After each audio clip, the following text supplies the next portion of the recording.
आज है 1 अप्रैल 2025 दिन मंगलवार। Welcome back to clean news UP. चलिए देखते हैं उत्तर प्रदेश की 25 फटाफट बड़ी खबरों को। वाराणसी को फिर मिलेगी करोड़ों की सौगात, अपनी काशी आ रहे प्रधानमंत्री नरेंद्र मोदी। प्रधानमंत्री नरेंद्र मोदी अपने संसदीय क्षेत्र वाराणसी को एक बार फिर से करोड़ों की सौगात देने आ रहे हैं। पीएमओ ने दौरे के लिए जिले के अफसरों से ब्यौरा तलब किया। इसके बाद अधिकारियों ने बैठक भी की। अफसरों की माने तो पीएम मोदी 11 अप्रैल को काशी का दौरा कर सकते हैं। पीएम मोदी 3 से 4 घंटे का प्रवास होगा। इस दौरान नगर निगम सदन के भवन सहित करोड़ों की परियोजनाओं का लोकार्पण और शिलान्यास करेंगे। ग्रेटर नोएडा में बनेगी वेस्टर्न सिडनी यूनिवर्सिटी। दादरी में कार्गो टर्मिनल परियोजना से मिलेगा रोजगार। ग्रेटर नोएडा अथॉरिटी की बोर्ड मीटिंग में वेस्टर्न सिडनी यूनिवर्सिटी खोलने पर सहमति बन गई है। इसके बनने से स्थानीय युवाओं का विदेशी यूनिवर्सिटी में पढ़ने का सपना पूरा हो पाएगा। वहीं बोर्ड मीटिंग में दादरी के पास कार्गो टर्मिनल विकसित करने की योजना पर भी मुहर लग गई, जिससे 15,000 लोगों को रोजगार मिल पाएगा। ग्रेनो अथॉरिटी बोर्ड ने दादरी के आईसीडी के पास गति शक्ति कार्गो टर्मिनल परियोजना को मास्टर प्लान 2041 में शामिल करने पर बोर्ड ने मुहर लगा दी। यूपी में अब दिन रात छापेमारी करेगी विजिलेंस विभाग की टीम। 4 महीने में लगाया गया करोड़ों रुपए का जुर्माना। 2 दिसंबर 2024 को केस्को में नई कार्यप्रणाली के तहत काम शुरू हुआ था। इस दौरान अफसरों ने दावा किया था कि विद्युत चोरी रोकने के लिए तकनीक का प्रयोग किया जा रहा है। बीते 5 सालों में विद्युत सुधार और बिजली चोरी रोकने के लिए करोड़ों रुपए का बजट खर्च किया गया, लेकिन इसके बाद भी बहुत ज्यादा सुधार नहीं आया। हाईलाइन लॉस रोकने के लिए केस्को की विजिलेंस टीम को अधिक सक्रिय किया गया है। कानपुर कमिश्नरेट में बनेंगी 3 नई यूनिट। क्राइम ब्रांच के लिए करेंगी काम। तलाशे जा रहे तेज तर्रार पुलिसकर्मी। कमिश्नरेट पुलिस की 3 नई इकाइयां क्राइम ब्रांच के अंदर कार्य करेंगी। इसके गठन के लिए तेज तर्रार इंस्पेक्टर, दारोगा और सिपाहियों की तलाश शुरू हो गई। ये टीम एंटी थेफ्ट, होमिसाइड और नार्कोटिक्स की इकाई के लिए बनाई जाएंगी। इसमें बड़ी चोरी, हाई प्रोफाइल हत्या और महंगे नशे की तस्करी शामिल है। कई अनसुलझे और पुराने मामलों को भी जांच के लिए इकाइयों के पास भेजा जा सकता है। उत्तर प्रदेश का बूम टाइम। एनसीआर की तर्ज पर बनेगा नया यूपी। लखनऊ समेत कई जिलों में होगा बम्पर बदलाव। उत्तर प्रदेश की राजधानी लखनऊ सिर्फ एक शहर नहीं बल्कि राज्य का दिल है। इसकी रफ्तार, इसका विस्तार, इसकी योजनाएं पूरे प्रदेश के विकास की दिशा तय करती हैं। इस सोच को आगे बढ़ाते हुए हरदोई, सीतापुर, उन्नाव, रायबरेली और बाराबंकी को प्राधिकरणों के कामों में अपेक्षित गति नहीं दिखी। 21 सदस्यों वाली समिति का उद्देश्य राजधानी क्षेत्र में सुव्यवस्थित और समेकित विकास को बढ़ावा देना है। नोएडा वासियों के लिए बुरी खबर। पानी की दरों में हुई 10% की बढ़ोतरी आज से होगा लागू। ग्रेटर नोएडा के निवासियों को आज से पानी के लिए अधिक बिल देना होगा। हर वर्ष की तरह ग्रेटर नोएडा प्राधिकरण ने इस वर्ष भी आज 1 अप्रैल से पानी की दरें बढ़ा दी हैं। प्राधिकरण ने आदेश जारी करने के साथ ही नई दरें तय कर दी।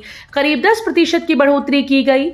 आवासीय भूखंडों पर 190 से 2,199 रुपए प्रति माह की दर से पानी का शुल्क लगेगा।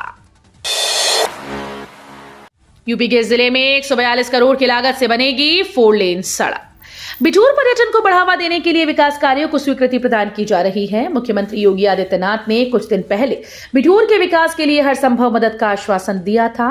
इसके बाद शासन स्तर पर कार्यवाही शुरू हो गई। शासन की वित्त व्यय समिति ने मंदना बिठूर तक 4 लेन रोड निर्माण को स्वीकृति प्रदान कर दी। अलीगढ़ डिफेंस कॉरिडोर काम में आएगी तेजी। भूमि अधिग्रहण के लिए मिले 62 crore. Aligarh defence corridor Andla node के जीटी रोड पर विस्तारित हो रहे एरिया के भूमि अधिग्रहण कार्य में तेजी आएगी। शासन ने वित्तीय वर्ष के अंत में भूमि अधिग्रहण के लिए 62 करोड़ 77 लाख 96 हजार रुपए जारी कर दिए। भूमि अधिग्रहण 80% करीब पूरा हो गया है। अब बजट जारी होने के बाद कार्य में और तेजी आएगी। बता दें कि डिफेंस कॉरिडोर अंडला नोड के विस्तार के लिए जीटी रोड पर धनीपुर एयरपोर्ट से आगे भूमि अधिग्रहण का काम चल रहा है। लखनऊ की सड़कों पर दौड़ेंगी 16 खास गाड़ियां। राहगीरों को मिलेगा ये लाभ। उत्तर प्रदेश सरकार राजधानी लखनऊ में पर्यावरण के अनुकूल और आरामदायक परिवहन सेवाओं को बढ़ावा देने के लिए 16 गोल्फ कार्ट्स चलाने की योजना पर काम कर रही है। लखनऊ विकास प्राधिकरण ने गोमती रिवर फ्रंट और जनेश्वर मिश्र पार्क में इन गोल्फ कार्ट्स के संचालन की प्रक्रिया तेज कर दी है। गाजियाबाद से जुड़ा एक और शहर, हिंडन एयरपोर्ट से भुवनेश्वर के लिए भी उड़ान सेवा शुरू।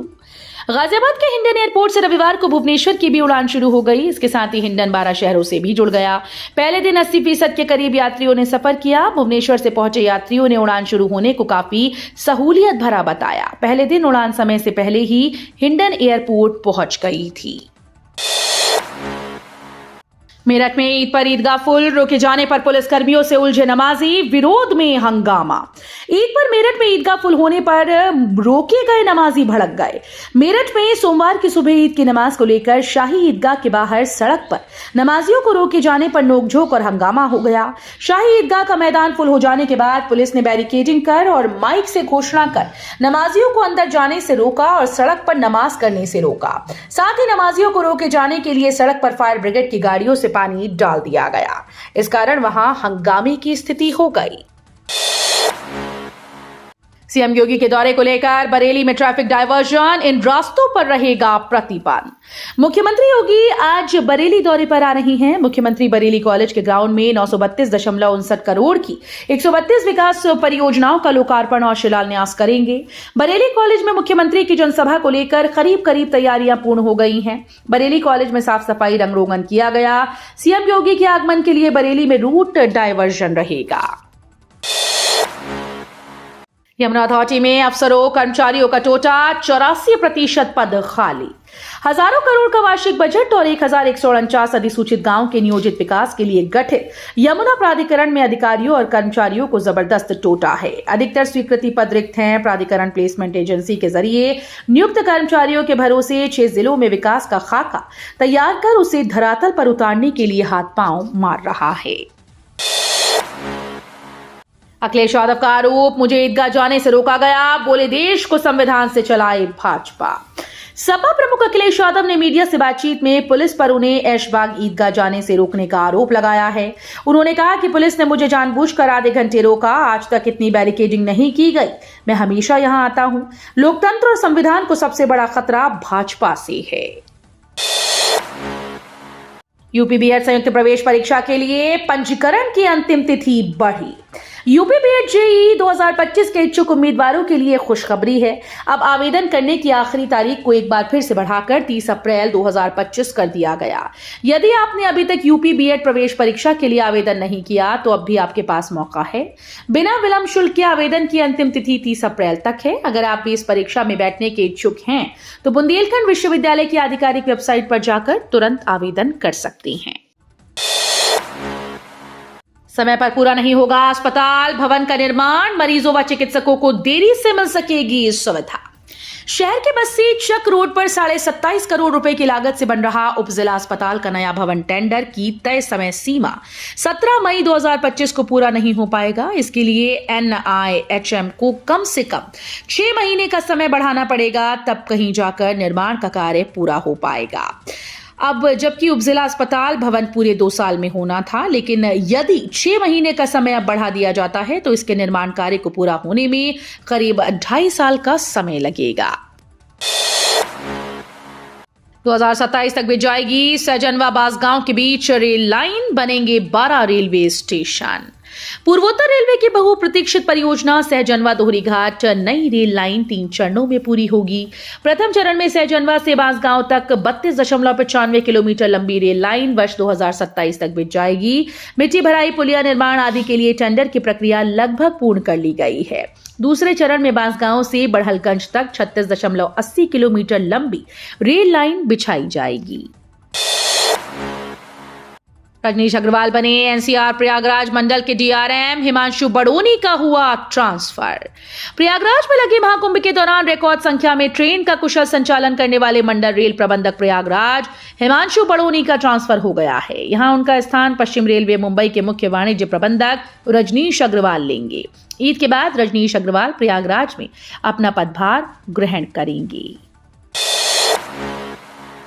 अब बेहाल करेगी गर्मी, इस सप्ताह 42 डिग्री के पार जा सकता है पारा। अप्रैल में भीषण गर्मी बेहाल करेगी, इस सप्ताह तापमान 42 डिग्री सेल्सियस के पार जा सकता है। मौसम विशेषज्ञों के मुताबिक आज के बाद से हर दिन तापमान में 1 से 2 डिग्री तक की बढ़ोतरी का अनुमान है। ऐसे में लोगों को सतर्क रहने की जरूरत है। मौसम विभाग के अनुसार अगले 5 दिनों में तापमान में 4 से 5 डिग्री तक की बढ़ोतरी हो सकती है। बढ़ती गर्मी को देखते हुए विशेषज्ञों ने लोगों को सावधानी बरतने की सलाह दी है। चोरों चक्कू और चैन स्नेचर्स को काम पर लगाएगी पुलिस। कानपुर पुलिस अब छोटी मोटी चोरियों, मादक पदार्थों की बिक्री और छिनैती करने वाले युवाओं को स्वरोजगार से जोड़ेगी।